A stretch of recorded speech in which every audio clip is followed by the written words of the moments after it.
Assalamualaikum warahmatullahi wabarakatuh. Saya Leli Susanti, guru BK di UPT SMP Negeri 4 Pulau Punjung, Kabupaten Dharmasraya, Provinsi Sumatera Barat. Saat ini saya tercatat sebagai mahasiswa di LPTK Universitas Lampung. Saat ini saya sedang mengikuti PPG dalam jabatan Piloting 3 Guru Tertentu tahun 2024. Terima kasih. Assalamualaikum warahmatullahi wabarakatuh. Assalamualaikum, Bu. Salam. Silakan duduk Anda. Oke. Nah, gimana hari ini kabarnya? Alhamdulillah baik, Bu. Alhamdulillah baik. Oke, sebelumnya Ibu perkenalkan dulu ya. Nama Ibu Leli Susanti. Ibu sudah mengajar ini sudah sekitar 11 tahun. Ya. Nah, mungkin Nanda juga sudah sering melihat Ibu ya. Sering ya? Nah, Nanda kelas 9 ya? Iya, Bu. Iya. Oke, baiklah Nanda. Sebelumnya apakah Nanda sudah pernah melakukan konseling individual? Belum, Bu. Belum. Jadi Ibu jelaskan dulu ya, apa itu yang dimaksud dengan konseling individual. Nah, konseling individual ini merupakan upaya guru BK dalam membantu peserta didiknya atau kliennya untuk memecahkan permasalahan, baik itu masalah pribadi, belajar, sosial, karir. Jadi semua permasalahan yang Anda hadapi, baik itu dalam keluarga apapun, bisa bercerita sama Ibu ya. Nah, kemudian cara pelaksanaannya itu kita dengan duduk bertatapan seperti ini, face to face ya. Kemudian tujuannya itu untuk membantu Ananda dalam menyelesaikan permasalahan yang sedang Ananda hadapi. Nah, kemudian ada yang sebelum Ibu melanjutkan lagi, apa Ananda paham dengan apa yang Ibu sampaikan? Paham, Bu. Paham. Oke, paham. Ibu lanjutkan lagi ya.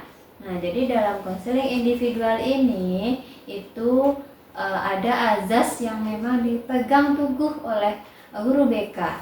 Yang pertama itu ada azas kerahasiaan. Azas kerahasiaan ini semua apapun yang Ananda ceritakan kepada Ibu, insya Allah Ibu akan menjaga kerahasiaannya dengan baik ya.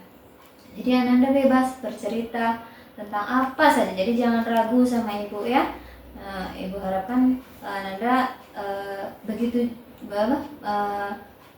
sama Ibu ya. Jadi nggak usah ragu sama Ibu, insya Allah kerahasiaan yang Ibu miliki juga akan menjaga kerahasiaan Ananda. Terus kecuali nanti seandainya Ananda punya permasalahan yang memang perlu ada pihak-pihak tertentu yang terlibat dalam permasalahan Ananda, jadi Ibu akan menyampaikan itu, tapi juga sesuai dengan izin Ananda. Kalau Ananda tidak mengizinkan, maka Ibu tidak akan menyampaikan ya. Kemudian ada yang namanya azas kesukarelaan. Jadi dalam konseling ini Ananda harus secara sukarela datang ke sini secara keinginan pribadi, bercerita sesuai keinginan pribadi, tidak ada tekanan dari siapapun juga ya. Kemudian ada azas keterbukaan ya. Jadi Ibu harapkan ketika Ibu bertanya, ketika Ananda menjawab, itu juga Ananda terbuka kepada Ibu, memang sesuai dengan perasaan yang sedang Ananda hadapi. Jangan malu-malu untuk bercerita. Selanjutnya, apakah Ananda setuju mengikuti kegiatan konseling individual sesuai dengan apa yang sudah Ibu sampaikan tadi? Setuju, Bu. Setuju. Berarti Ananda sudah siap untuk mengikuti rangkaian kegiatan layanan konseling individual tersebut? Siap, Bu. Siap. Oke, berarti Ibu harapkan dengan kesiapan Ananda itu bisa membangun rasa optimis Ananda dalam kegiatan layanan konseling individual ini ya. Nah, sekarang perasaan seperti apa yang menggambarkan Ananda pada hari ini? Perasaan kesal Bu. Kesal. Oke, kesalnya karena apa? Tadi waktu belajar di kelas Hmm, saya dihukum maju depan kelas Bu. maju depan kelas. Iya, Bu. Ya terus setelah maju ada lagi? Berarti itu karena apa kok Ananda diminta untuk dihukum Iya. sama guru tersebut untuk maju ke depan kelas? Iya. Karena apa? Karena lupa membawa tugas Bu. Oh, lupa bawa tugas Ananda. Iya. Lupa bawa tugas. Kenapa Ananda bisa lupa? Apa Ananda sebelumnya sudah lupa memang lupa jadwalnya, salah jadwal atau gimana? Memang Karena tidak ada tidak kesibukan Bu. ada kesibukan. Apa kesibukannya memangnya? Membantu orang tua Bu. Membantu orang tua. Emang sampai jam berapa membantu orang tuanya? Sampai jam berapa? Sampai sore? Sampai sore Bu. Sampai sore. Kan berarti kan malam nggak ada kegiatan lain dong? Iya Bu. Nggak ada. Ya. Memang kejadiannya gimana? Coba ceritakan secara detail kepada ibu. Tadi mulai dari ibu itu masuk hingga terjadi sesuatu yang tidak mengenakan itu. Coba ceritakan sama Ananda.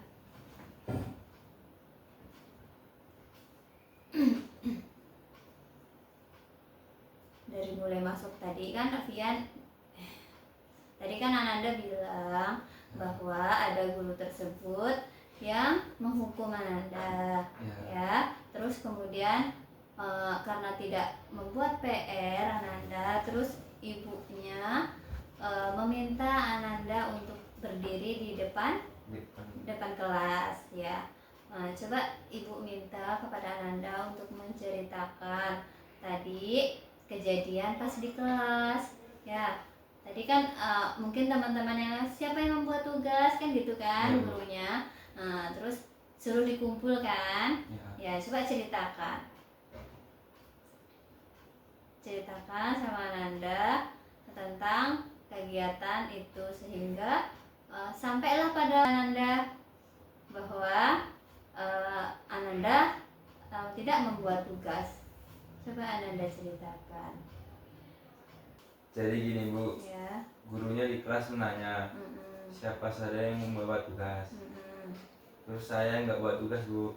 Ya, terus? Terus saya disuruh maju ke depan Bu.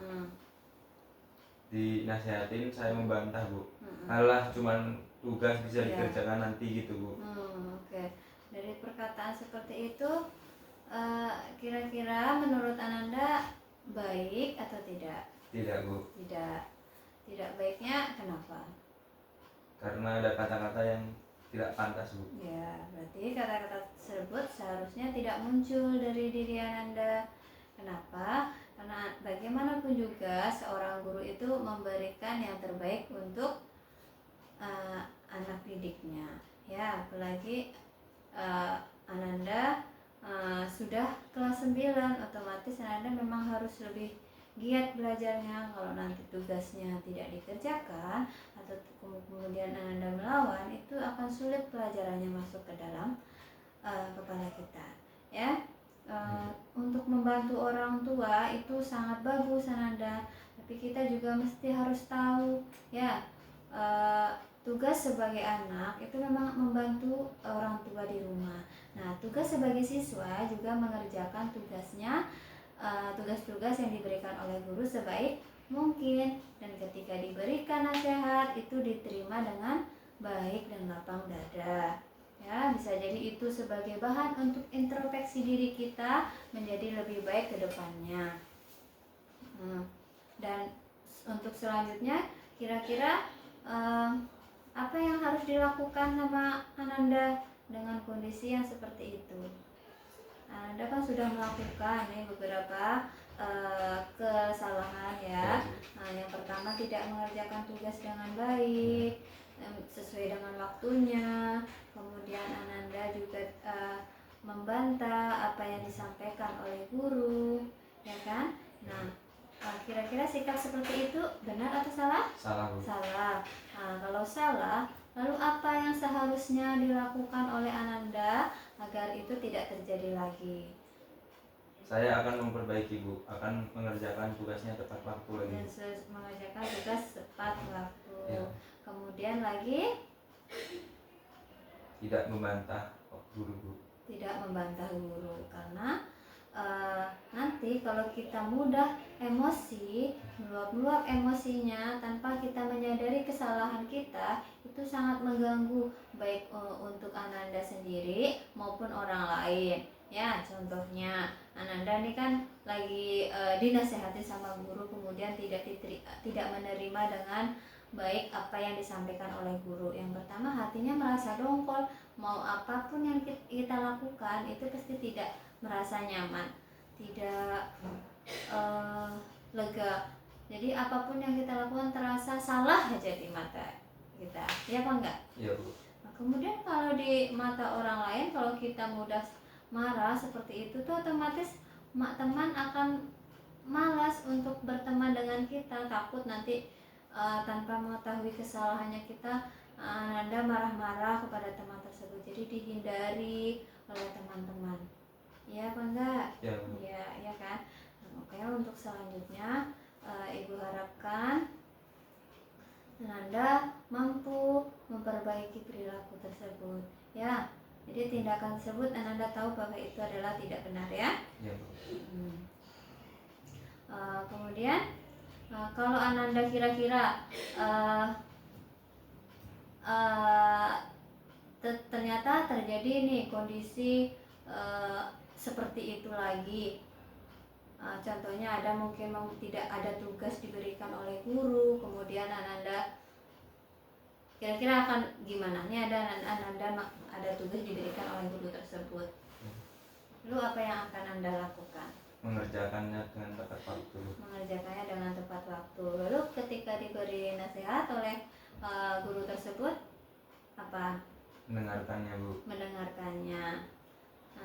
Ketika tadi ada nggak sama guru tersebut ketika kan udah selesai sesi PBM ya, proses belajar mengajar di kelas, ada nggak perasaan yang Ananda rasakan ketika itu? Ada Bu. Apa? Perasaan kesal Bu, sama Kesal, emosi. Ya, ada nggak perasaan merasa bersalah terhadap guru tersebut? Ada Bu. Ada. Berarti Ananda menyadari bahwa itu adalah salahnya Ananda ya. Nah, berarti ada nggak tindakan rasa bersalah yang Ananda lakukan itu kepada guru tersebut? Ada? Ada Bu. Apa? Meminta maaf Bu. Minta maaf kepada guru tersebut. Itu sudah Ananda lakukan? Belum Bu. Belum. Nah, sebaiknya terus kapan Anda akan melakukan tersebut? Secepatnya Bu. Secepatnya. Oke, jadi sekarang masih merasa kesal? Masih Bu. Masih. Jadi sekarang coba Ibu minta kepada Ananda untuk meluapkan rasa emosi Ananda dalam sebuah kertas yang sudah Ibu siapkan. Jadi dari kertas ini nanti Ibu harapkan Ananda bisa meluapkan rasa marahnya,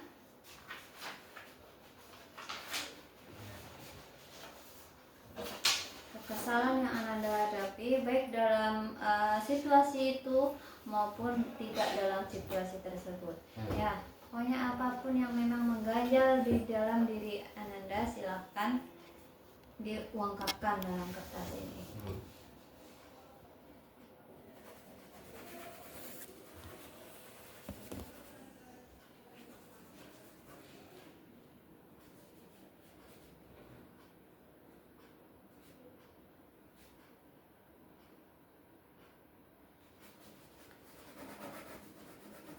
Baik itu kesalahan apa, marah sama teman, marah sama guru, marah sama orang tua, ya apapun itu silakan Anda ungkapkan dalam sebuah kertas kosong ini. Namun begitu diharapkan Anda semua kemarahan itu lepas dan tidak menjadi bulan-bulanan ya, karena itu akan mengganggu proses pembelajaran Anda.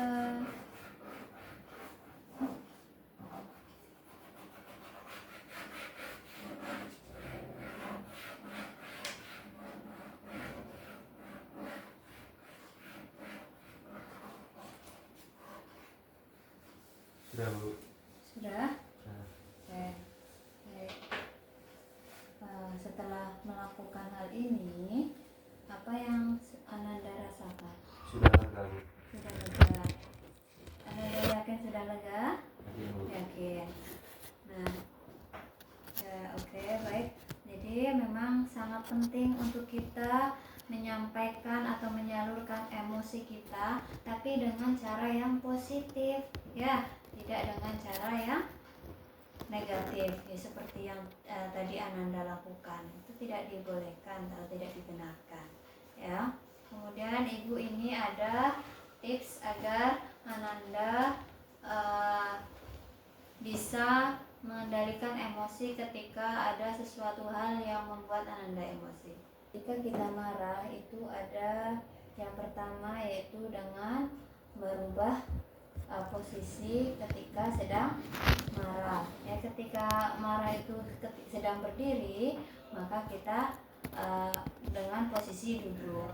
Terus kemudian dengan mengambil wudhu, ya, karena setan itu kan dari api. Dengan kita mengambil wudhu itu sholat itu akan mendinginkan pikiran-pikiran kita untuk menghilangkan rasa marah itu. Kemudian juga dengan berpikir dahulu perilaku dan tindakan kita. Ketika kita ingin melakukan tindakan sesuatu, maka hendaklah kita berpikir dahulu tindakan ini bagaimana dampaknya, ya. Kemudian ada lagi mengucapkan kalimat astaghfirullahalazim, ya. Jadi dalam agama kita kan begitu, ya, ada kalimat-kalimat yang memang menenangkan kita, menenangkan jiwa kita dalam situasi apapun. Nah, kalau kita sedang marah di situasi itu, maka kita mengucapkan Astaghfirullahalazim. Astaghfirullahalazim itu merupakan penenang bagi kita, ya. Kemudian lagi bisa dengan tadi berwudu udah, ya.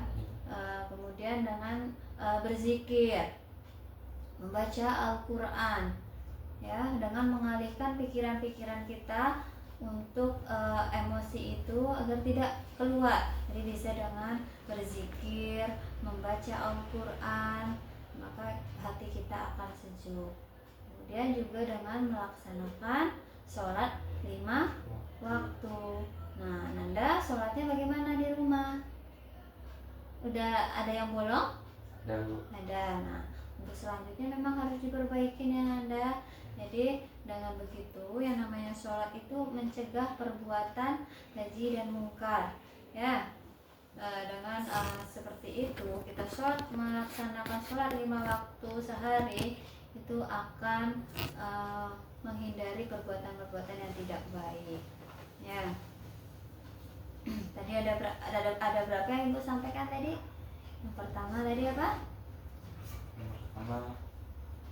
Yang pertama merubah posisi. Kemudian sebelum bertindak berpikir dulu sebelum bertindak. Terus kemudian mengucapkan Astaghfirullahalazim. Kemudian lagi dengan melaksanakan sholat 5 waktu. Melaksanakan sholat 5 waktu. Atau sebelum itu kita bisa berwudu, berzikir, kemudian membaca Al-Quran, ya, sholat, ya. Nah, jadi ada banyak beberapa ini. Jadi kalau Ananda melaksanakan dengan baik, insya Allah diri kita terhindar dari yang namanya emosi negatif atau amarah itu dalam diri kita, ya. Baik, dari yang udah Ibu sampaikan ini kan tadi ada beberapa banyak, ya. Jadi kira-kira apa tindakan Ananda yang akan Ananda lakukan selanjutnya jikalau ada teman Ananda, guru Ananda yang membuat Ananda emosi, apa yang harus Ananda lakukan? Saya berpikir dulu Bu sebelum bertindak. Nah, ketika terus apa lagi? Selain itu apa lagi?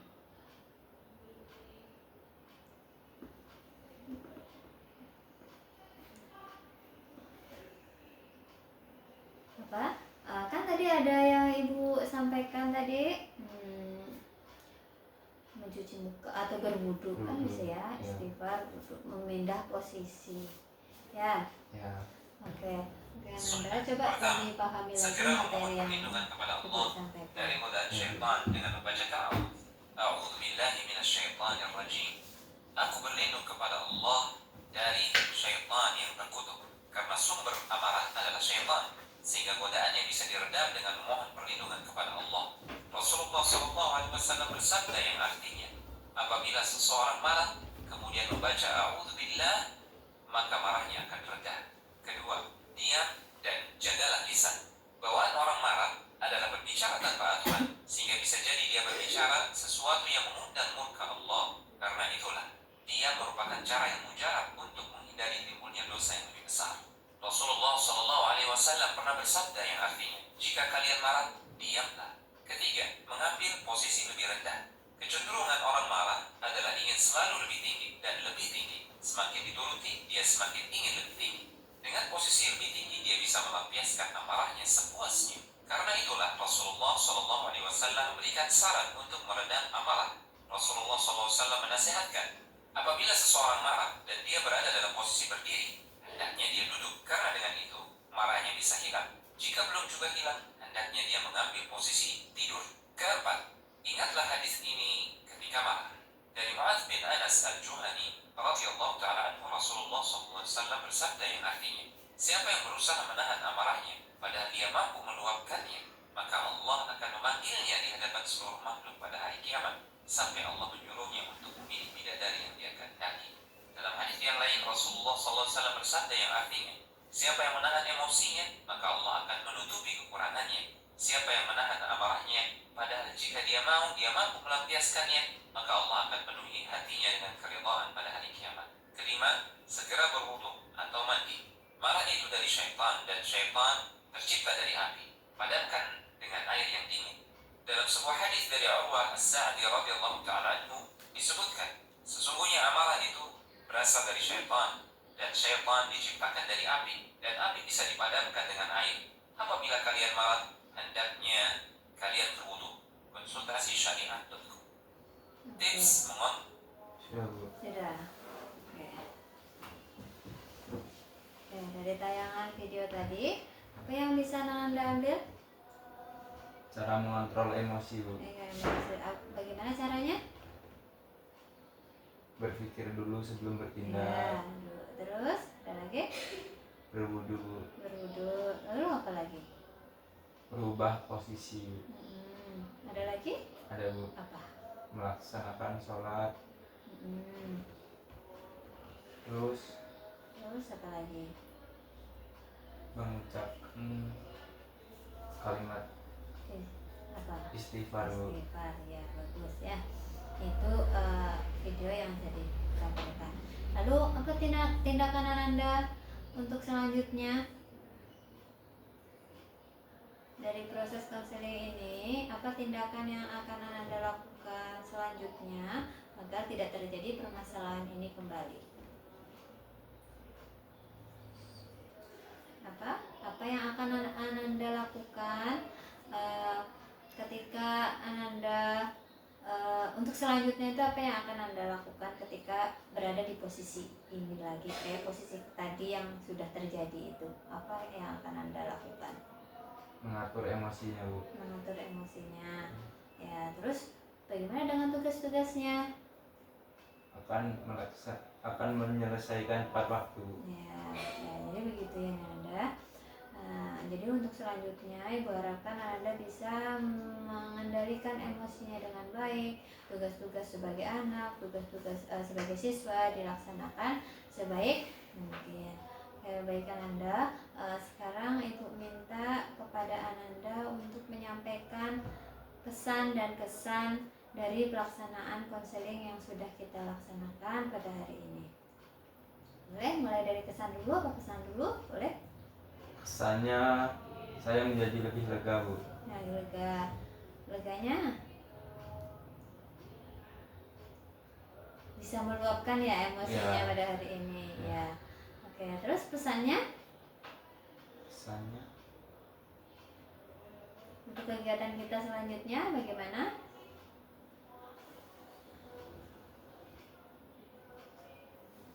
Ya kan saya akan melaksanakan konseling ini selanjutnya, Bu.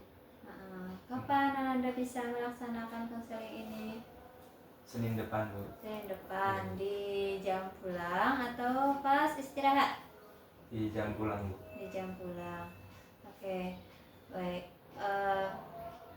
Jadi Ananda besok ibu tunggu minggu depan di ruang BK Ibu di sini ya. Kita akan melakukan konseling individual lagi dengan melihat perubahan yang sudah Ananda lakukan. Jadi ada nggak perubahannya dari pertemuan pertama hingga pertemuan yang nanti akan dilaksanakan, ya? Ya, Bu.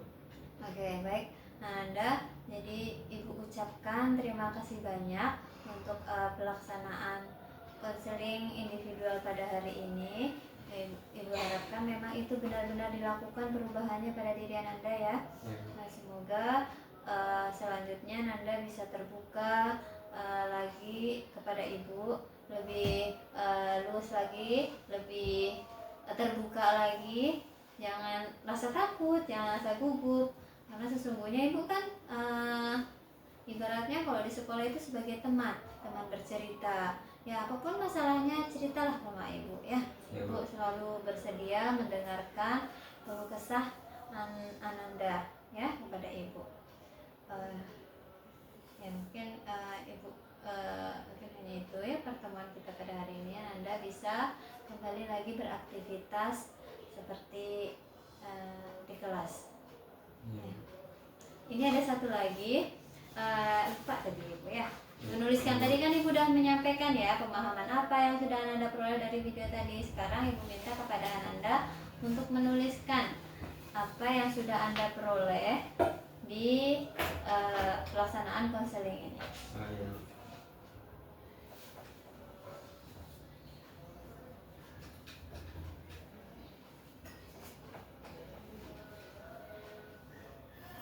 Ini pengetahuan baru yang diperoleh tadi berarti berkenaan mengenai penanda.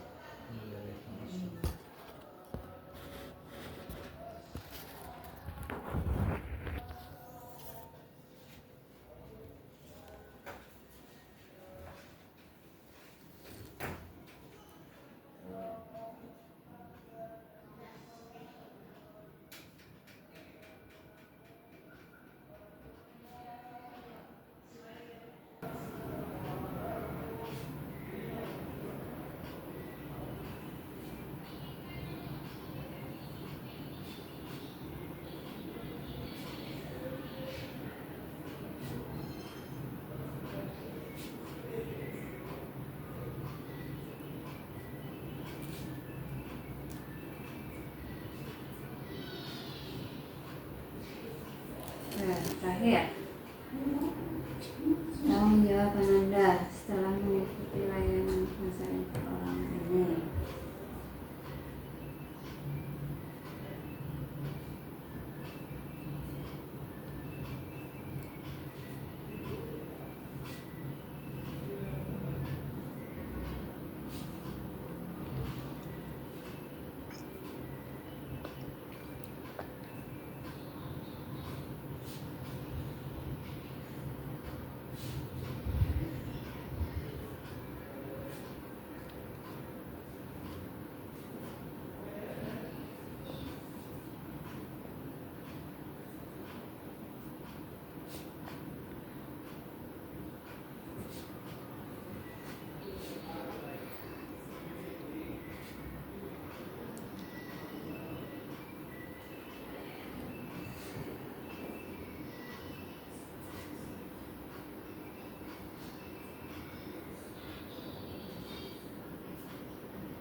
Sudah, Bu. Terima kasih.